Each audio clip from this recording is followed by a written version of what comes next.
So there's a lot of reasons why you should never give the social justice cult, the woke church cult, an inch. Don't ever give them even 1 inch. Because if you give them an inch, they will resent you for it until you stand up to them. You cannot do it. They will take a mile. They will take many, many miles. In fact, they will grow to hate you more and more and more and more. This is why charity has to be connected to the truth. Like charity can't be like bending the truth or being flexible with the truth. It has to come with sort of a firm conviction in what the truth is. That's why charity is only helpful when it's done according to God's standards because of what God told you to do. Like, it has to be charity so that you can get the reward from Christ. And I know that seems weird to people. Like, some people say it's not charity if you're looking for a reward. That's not the biblical perspective. It's not the biblical perspective at all. When you serve someone in your community, you're doing it, you should be doing it because you're doing it for Christ, right? You're doing it for the King of Kings, the Lord of Lords. You'll get your reward from him. That's why you do it in secret. That's why you don't do it blasting a trumpet before you. Because when you start to do that and you start to blast the trumpet about how much you're giving to people, the people you're giving to tend to start resenting you for it. And what you're about to watch is a textbook example of this. People have been trying to placate the woke church cult in Gospel Coalition and the SBC and the ERLC, and it's never, ever, ever going to be enough, and they will hate you for it. And this, I mean hate in the technical sense. Like, John Onwuchekwa demonstrates his hate for his brothers and sisters in the SBC in this article and in these actions. There's no question about that. You haven't become my enemy because you told the truth, John. You become an enemy of the church you used to be a part of because you've demonstrated that, everything that you did for them, there were strings attached to it. There were strings attached to it, and when they didn't go with you the whole way, you resented them for it. Even their charity, you resented them for. And so, everything that we do has to be under the lordship of Christ and according to God's standard. Otherwise, it will lead to more strife. I hope you enjoy this video.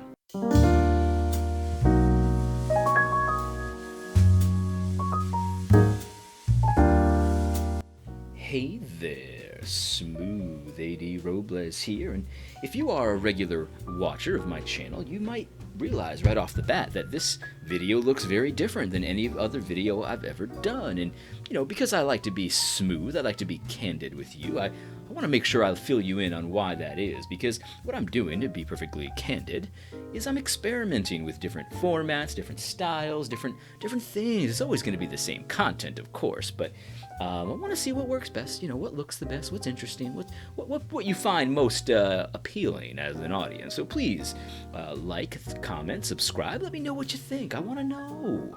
I want to know how you feel about this new format. Maybe it stinks. I don't know. It's very hard to judge yourself sometimes. And so, of course, I appreciate comments and suggestions and things like that. Oh, one thing I will say is I've noticed that some people don't like the music in the background. They find it distracting. And I understand. I get you. I'm trying to figure out what to do with that. I quite enjoy the music, and I think a lot of you do as well. But, I'm open to suggestion. But let's get to the topic today, because today's topic is quite hilarious, in my opinion. Very hilarious. I saw this article on Christianity Today, and the headline interested me instantly, because it certainly seems to be a textbook example of gaslighting, if you know what I mean. The title is, Atlanta Church Splits with SBC for Downplaying Racial Issues, which is very bizarre because many people comment about the SBC talking too much about race, and they've done conferences about race, and they produce content about race, and they seem to draw attention to every single issue that has to do with race in existence, and going overboard, and even defining race in weird ways, and teaching about race and stuff like that. And so it's very weird to see a denomination, or a church rather, splitting with the SBC because they downplay racial issues. That certainly seems like gaslighting to me. And if there's a lesson here, and I think that there is, the lesson is that you just can't appease people. You know what I mean? Some people are just committed. Their careers are committed to stoking the racial fires. And so if you don't do exactly what they say at all times, there's just no way to appease people. And so I would suggest not even trying. It's way more fun to just work for the Lord and focus on the things that the Lord has you to focus on and tell the truth and all of those things. So don't try to appease DMX over here. That's right, baby. He does look like DMX, at least in my opinion. I don't know if this is a Christian channel, so some of y'all might not know who DMX is. Well, but DMX, did you know he's a preacher now? I heard that, baby. Somebody told me that he's a preacher now. He was a gangster rapper, you know what I'm saying? Some of his content is, well, it's not even. My ears are too sensitive for it these days, baby. But yeah, I heard that he came to Christ. He always kind of had a little bit of a Christian thing going on. He would do prayer raps and stuff like that. I mean, right next to the songs about and hoes and all that kind of stuff. But everyone's kind of a mix of sinner and saint kind of thing. Anyway, so let's get into it. He really does look like DMX. I know that some people don't like to say that a black person looks like somebody else because they're afraid of getting called a racist or something like that, because it leaves you open to the accusation, well, I guess we all look the same to you, that kind of thing. But the reality is some black people look like other black people. That's true. There's nothing wrong with that. This guy looks like DMX. At least in that picture he does. I don't know what he really looks like, but all right. Pastor John Onwuchekwa. Pastor John Onwuchekwa's decision comes a year after Cornerstone Church received... I can't even do this, baby. It's hard to stay in character when you read this headline. It comes a year after Cornerstone Church received a $175,000 grant from the denomination to renovate its buildings. This can't be real. This can't be real.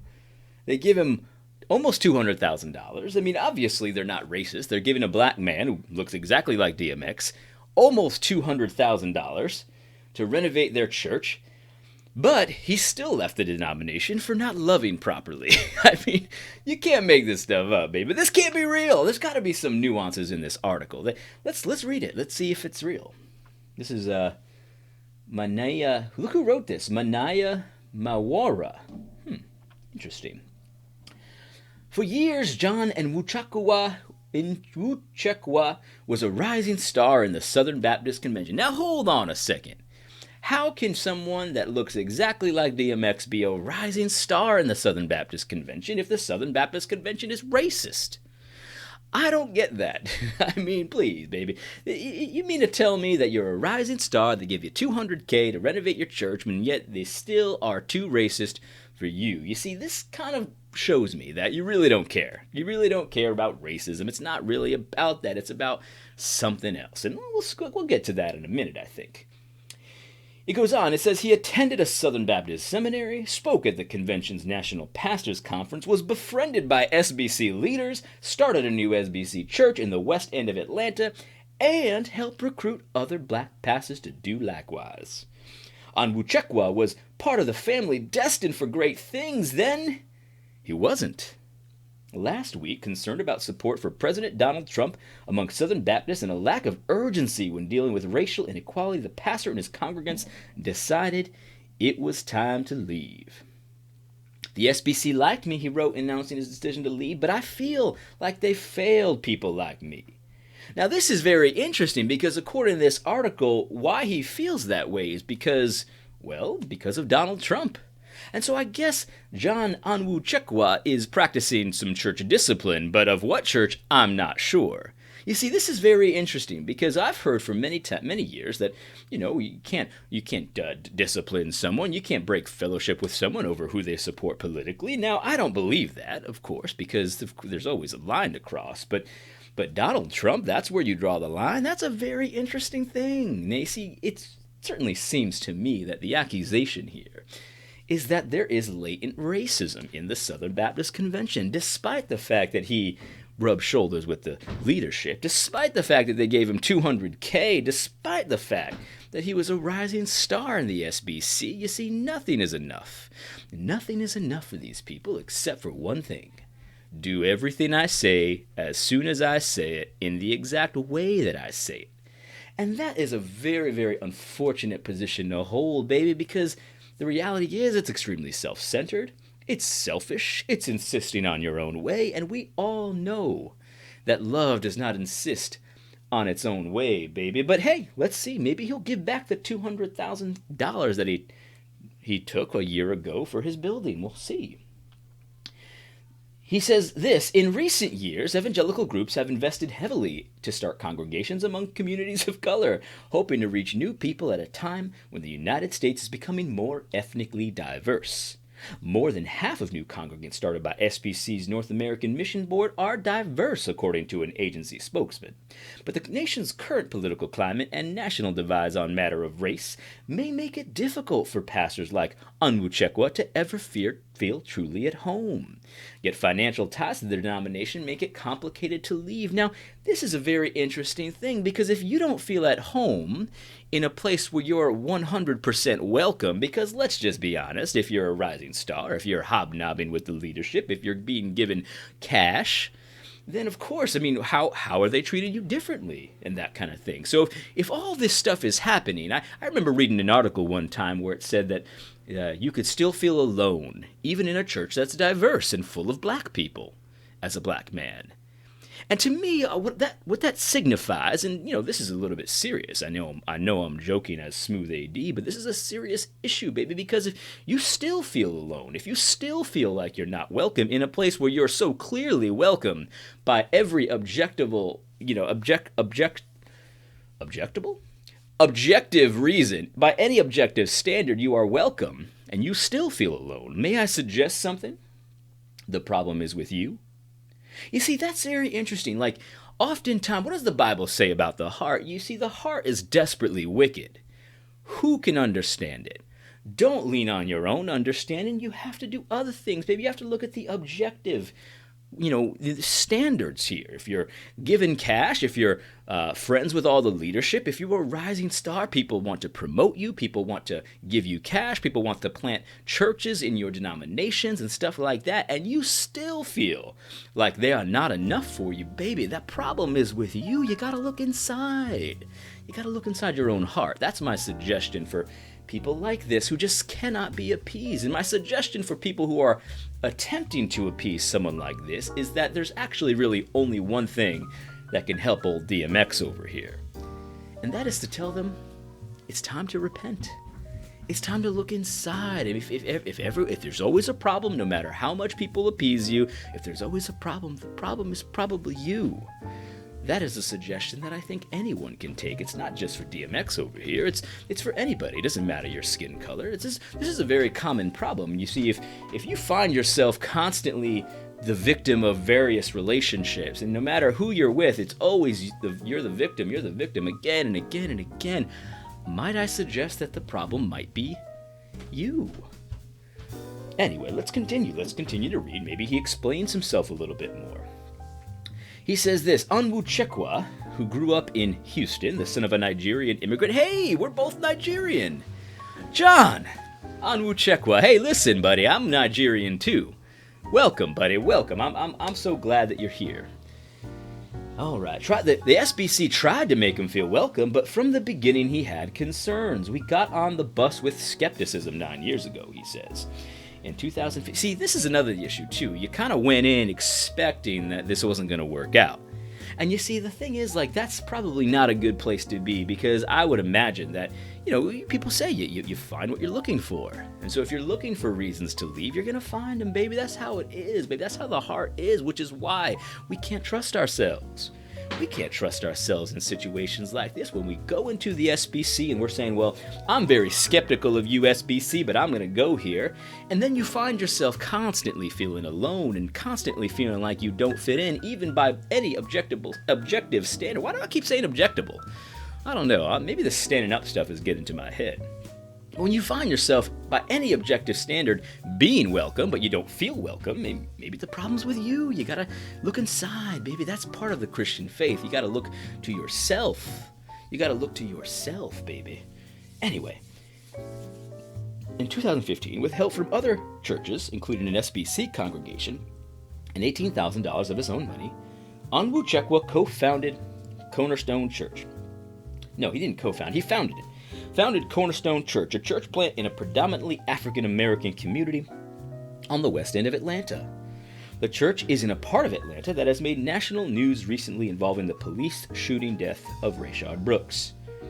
From the beginning, the congregation hoped to meet the spiritual needs of the community, but also the physical, emotional, and mental needs. These are good goals, I would assume.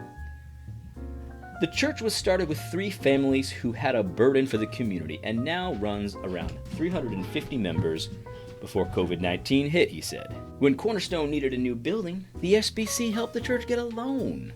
Last year, when the church wanted to renovate the building, it got a $175,000 grant from NAMB to assist with that.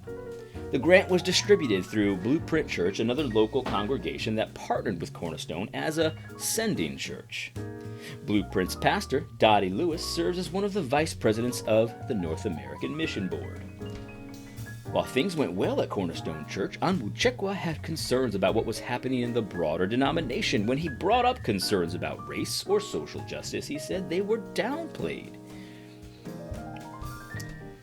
What color's the sky in John Onwuchekwa's world? I don't really understand. But hey, he's got his lived experience. I want to affirm him, you know what I'm saying? The roadblock for me, he says, was that the urgency that I had seen for issues, others in the group, didn't seem to have the same urgency. Onwuchekwa also pointed to SBC leaders who had close ties to Trump, as well as controversy over a resolution to denounce the alt-right at the SBC 2017 annual meeting. At first, SBC committee in charge of resolutions decided not to put the resolution to vote, and a revised version of the resolution was later approved. You see the interesting thing again, like it certainly seems like every effort was made to appease him. It's like, but it all comes down to Trump. You see, if you don't hate Trump, if you don't denounce Trump as the worst thing since, I don't know, Nebuchadnezzar, then you're too close to Trump. You're not doing enough. You see what I'm saying? This is a very political thing. Like almost this entire article is basically saying that he left the SBC because of politics, not politics in the SBC, but politics in the country at large. And that is very interesting. Now, I'm not saying it's not a problem or it's not appropriate to leave a denomination over politics. It certainly can be. But what is the exact accusation here? I haven't really seen much. It just certainly seems to be that kind of thing. Well, Donald Trump is the devil. I don't believe that. Why would he? I'm not so sure. Onwuchekwa was also concerned when critics of the SBC's Ethics and Religious Liberty Commission and its leader, Russell Moore, tried to defund the group. So he's mad that people are against Russell Moore. But Russell Moore is part of the SBC, so this man just wants total agreement. Like, if you don't believe everything, and if everyone in the denomination doesn't believe everything that he says, well, he's gone.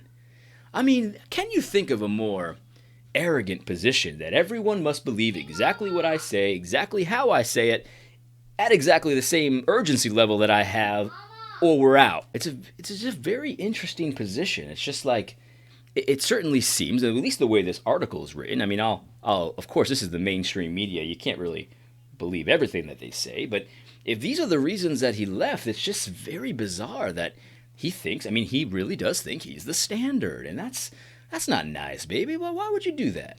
I mean, even when people agree with you, it doesn't seem to be enough for you because you're not in charge of everything. I don't know. I don't know what's the situation here, Onwuchekwa, but let's continue.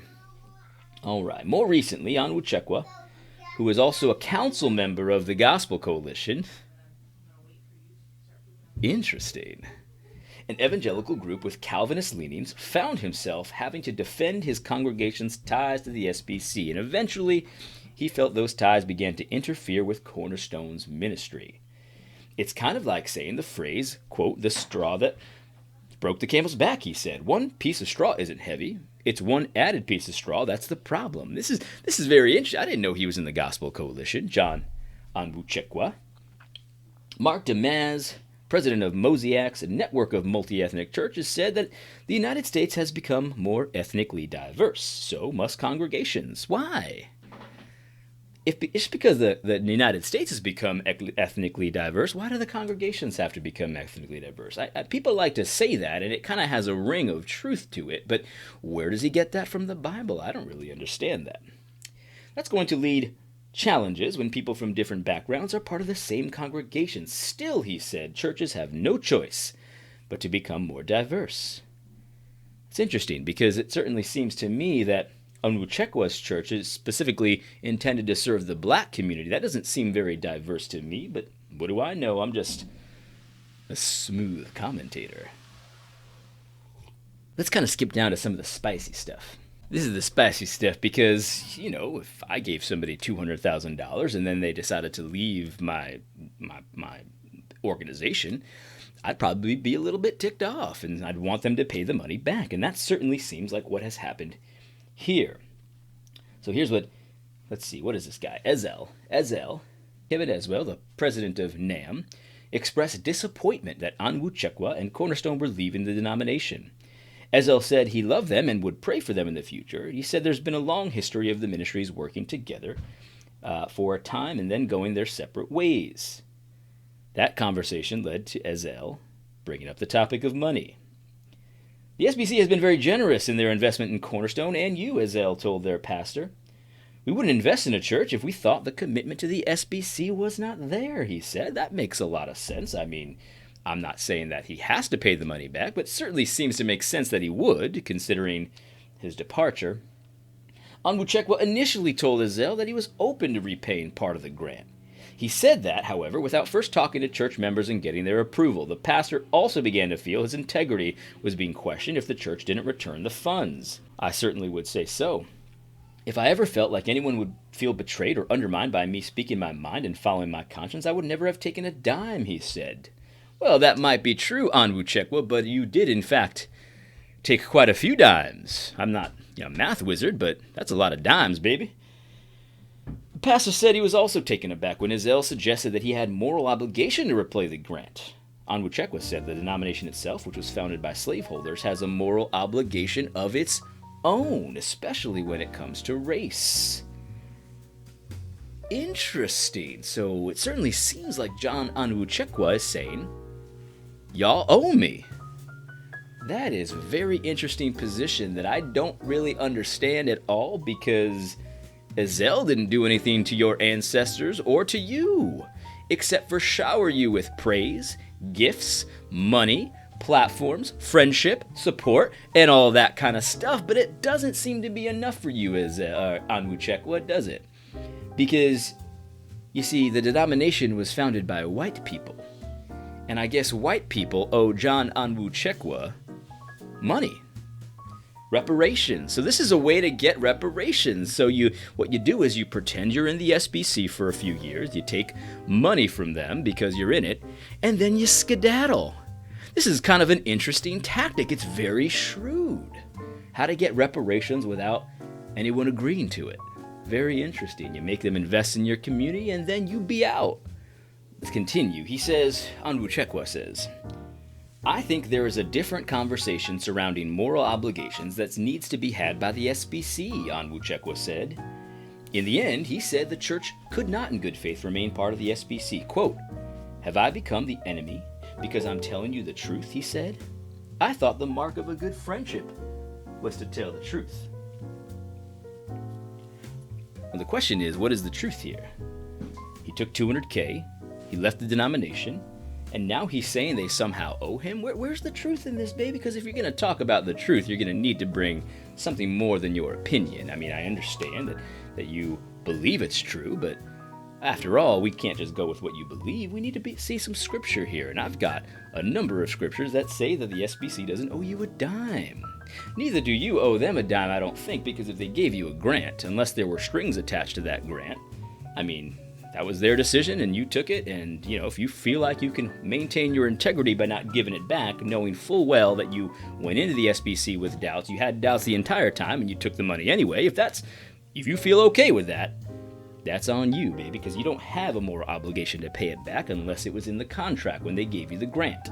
If there was no contract and there were no strings attached, you don't have to give the money back, but my goodness, I don't know how you would sleep at night.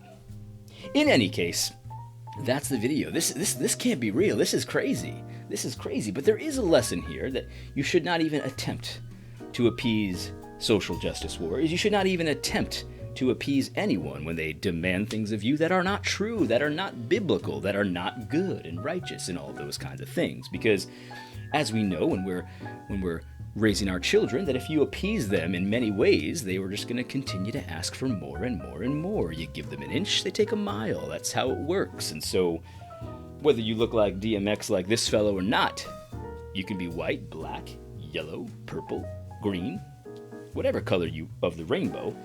Don't try to appease people with nonsense. When they're asking for nonsense, tell them that it's nonsense and that the answer is no. That's what we need to do. We need to practice how to say no these days. Anyway, I hope you had a good Wednesday, and I hope you enjoyed this video. God bless.